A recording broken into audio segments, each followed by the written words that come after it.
جانتے ہو سکون کیا ہے؟ اپنے رب سے اکیلے میں بیٹھ کر گفتگو کرنا۔ اور پتہ ہے محبت کیا ہے؟ نماز سے کسی کو تہجد پر لے آنا۔ ایک درد بھری رات اللہ کے روبرو بیٹھ کر گزار دی جائے تو زندگی کی باقی راتیں جاگ کر گزارنی نہیں پڑتی۔ جب تمہیں کوئی امید نظر نہیں آتی تو وہ تمہیں تہجد کی لگن لگا دیتا ہے اور ایک نئی امید جگا دیتا ہے۔ تمہیں کیا لگتا ہے جب رات سونے کے لیے بنائی گئی ہے اور ہر شخص سکون کی نیند سو رہا ہے تو کیا وہ تمہیں بلا وجہ جگائے ہوئے ہے؟ نہیں، یہ تڑپ اللہ نے پیدا کی ہے۔ ہر چیز نصیب کا حصہ ہے، پھر چاہے غم ہو یا خوشی ہو۔ ہم سوچتے ہیں کہ ہم خود اللہ کی جانب جاتے ہیں، حالانکہ ہمیں تو اس کی جانب بلایا جاتا ہے۔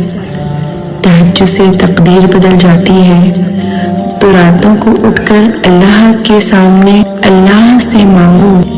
چاہت سے نصیب تک کا جو فاصلہ ہے وہ بس دعا کا ہے۔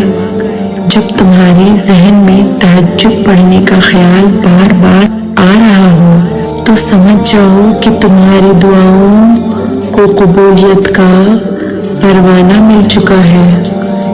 تمہاری دعائیں قبولیت کا درجہ پا چکی ہیں۔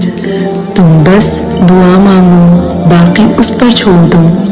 کیا پتا اسے تمہارا مانگنا اتنا پسند ہو کہ وہ تمہیں اور سننا چاہتا ہو اور کن کو فیکون میں بدل دے۔ اس بارے میں آپ صلی اللہ علیہ وسلم کی کئی احادیثیں ہیں جن میں یہ بتایا گیا ہے کہ رات کا آخری وقت ہوتا ہے، اس وقت اگر بندہ اللہ تعالیٰ سے کچھ مانگے تو اللہ تعالیٰ اسے ضرور عطا کرتا ہے، خالی ہاتھ واپس نہیں بھیجتا۔ اور اس کی اطاعت کے کئی درجے ہیں، کبھی تو وہ فوراً عطا کر دیتا ہے، کبھی وہ مصیبت ہٹا دیتا ہے، کبھی وہ دیر سے ادا کرتا ہے اور کبھی کبھی دعا کا ثواب آخرت میں ادا کرتا ہے۔ لیکن تہجد کے وقت ہر جائز دعا ضرور قبول ہوتی ہے۔ تہجد لاڈلی عبادت ہے۔ اپنی دعاؤں کو قبول کروا لو، اپنے نصیب کو چمکا لو، اپنے ہر درد کو سکھ میں بدل ڈالو۔ ٹوٹے دل اب سنور جائیں گے، سب کی تقدیریں اب روحیں بھی سکون پائیں گی، اب بکھرتے وجود سنبھل جائیں گے، اب روتی آنکھیں صبر پائیں گی۔ اور اگر آپ کو یہ شک ہوتا ہے کہ کیا ہم محبت کو اپنی دعاؤں میں مانگ سکتے ہیں، جی بالکل، کسی ایسے شخص کے لیے دعا کرنا بالکل قابل قبول ہے جس کے لیے آپ کے جذبات ہیں۔ اس مسئلے پر کئی قرآنی آیات اور حدیث بھی موجود ہیں۔ اللہ قرآن میں فرماتا ہے کہ کہہ دو کہ میں تم سے اس پر کوئی اجر نہیں مانگتا سوائے قرابت داری کے، اور جو کوئی اچھا کام کرے گا ہم اسے اس میں اجر یعنی نیکی میں اضافہ کریں گے۔ بے شک اللہ بخشنے والا اور ہمیشہ شکر کرنے والوں کو پسند کرتا ہے۔ قرآن مجید کی ایک آیت سورہ روم میں موجود ہے اور اس کی نشانیوں میں سے ہے کہ اس نے تمہارے لیے تمہارے ہی جن سے جوڑے بنائے تاکہ تم ان میں سکون پاؤ، اور اس نے تمہارے درمیان محبت اور الفت پیدا کی۔ یقیناً اس میں غور و فکر کرنے والوں کے لیے نشانیاں ہیں۔ جہاں تک حدیث کا تعلق ہے تو ایک مشہور حدیث ہے کہ تم میں سے کوئی اس وقت تک مومن نہیں ہو سکتا جب تک وہ اپنے بھائی کے لیے وہی پسند نہ کرے جو اپنے لیے پسند کرتا ہے۔ قرآن میں ہے اور اللہ نے تمہیں محبت پیدا کی ہے تاکہ تم میں ایک دوسرے کے ساتھ محبت کر سکو۔ تہجد پڑھتے وقت ہم اللہ کے بہت قریب ہوتے ہیں، کیونکہ تہجد ایک چابی ہے قبولیت کے معجزوں کی۔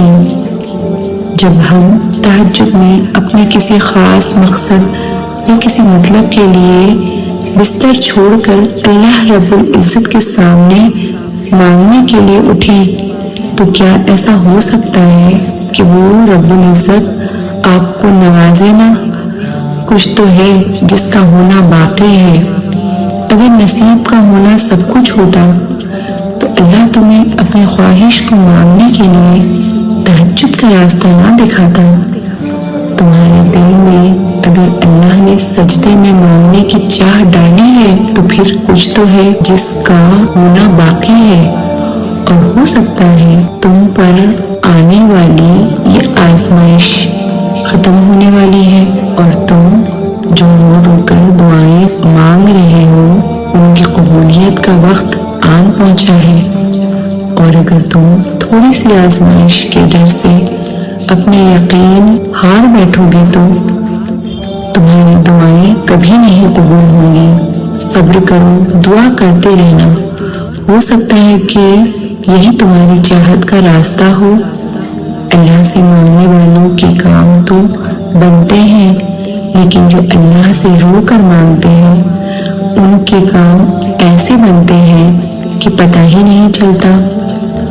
آنسو اللہ کو بہت محبوب ہے۔ عاجزی والے، طلب والے اللہ سے آنسو کا تعلق بنائے، آنسو صرف اللہ کے آگے بہائے۔ جب بندہ اللہ کے آگے روتا ہے تو بند دروازے کھلنے لگتے ہیں، اندھیرے مٹنے لگتے ہیں۔ اللہ بہت مہربان ہے، تہجد کے اندھیرے میں چھپا ہے۔ کن کا راز جو مقدر میں نہیں، تہجد کی دعائیں تو وہ بھی عرش سے قبول کروا لاتی ہیں۔ اللہ لگائی ہوئی پکار سیدھا عرش پر اللہ کے پاس پہنچ جاتی ہے، اور دورانی دعا آنکھ سے بہنے والے آنسو اللہ سے براہ راست باتیں کرتے ہیں، اور جب بات تہجد تک پہنچ گئی ہے تو پھر تمہاری کہانی بھی حقیقت بننے والی ہے، کیونکہ وقت تہجد پھیلائی گئی جولی کو اللہ کن سے سجا کر واپس لوٹاتا ہے، اور جب کسی کو نوازنے کا سوچ لیتا ہے نا تو اس سے ہی سجدے تک لے آتا ہے، کیونکہ اللہ کو تہجد کی نماز بہت پسند ہے، اور وہ انسان کبھی بھی زندگی میں ہار نہیں سکتا جس کی امید اللہ سے ہو۔ تم قطرہ مانگتے ہو تو میرا رب دریا عطا کرتا ہے۔ جانتی ہو کہ اگر سجدہ نہ ہوتا تو ہم ان تمام دکھوں میں گر کر مر جاتے جنہیں ہم اللہ کے سوا کسی سے نہیں کہہ سکتے ہیں۔ اگر تمہیں معلوم ہو جائے کہ تمہاری ہر تکلیف کے بعد تمہارے لیے کتنی آسانیاں لکھ دی جاتی ہیں تو تم کبھی بھی اپنے حال پر روگے نہیں۔ جس کہانی کی وجہ سے تم تہجد کی نماز ادا کرنے لگی ہو، کیا لگتا ہے کہ وہ اللہ کہانی کو ادھوری رہنے دے گا؟ خوبصورت کہانیوں میں بہت سا صبر، توکل اور دعائیں شامل ہوتی ہیں، اور جب آسمان سے معجزے زمین تک آتے ہیں تو ہر غم، دکھ، تکلیف کو مٹا دیتا ہے۔